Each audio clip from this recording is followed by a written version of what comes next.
Yeah, well, I mean, speaking of rugby, Phil, I remember a youth leader of growing up engage and connect with the youth.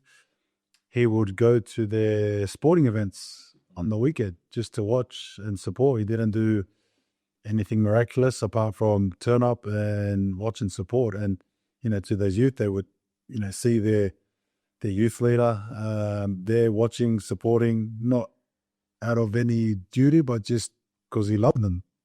And that sticks. And I think that's an example of ministry. I think ministering is being a genuine friend and caring for, children of God. And that comes in many ways. Yes, it can come obviously in spiritual ways, invited into church, but I think a lot of the times it comes in normal and natural ways where you're catching up for lunch and just conversing about life and challenges that you both are having and,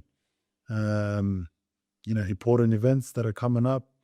Or it might be, gathering together with other family members over dinner. I think another effective way of ministering and caring for the one. Ministering are happening all the time. It's every day where we see ministry. It can be a neighbor taking a rubbish bin. It can be inviting someone to go together to the waterfall or go swimming all the time. But I think that the challenge with us is we want someone to call it ministry. And because it's like that, we wanted to have a checklist of what ministering looks like and feels like. White shirt and a tie. Well, gone are the days where we were doing home teaching. Gone are the days that it's a checklist. Maybe that's how we started, but we have come a very long way. Ministering is it's happening every day, just like you mentioned it. A young man going to invite someone to come to seminary. That's ministering. A young single adult sending a text, happy birthday. I'm just thinking about it today and happy birthday. That's ministering. Everything that we can do to make someone feel good of themselves, feel God's love through whatever message that we share, verbal or in whatever form, that's ministry.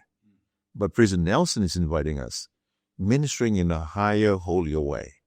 But why do we do all this? Why are we doing all this? Just for them to feel good? It's beyond that. It's more than that. Feeling good, yes. But at the end of the day, eventually, we want that ministry to lead each other to the house of the Lord. Because that's really why we do what we do. And that's why we send missionaries to preach the gospel of Jesus Christ. But again, in the words of the scriptures, it uses the word pacified.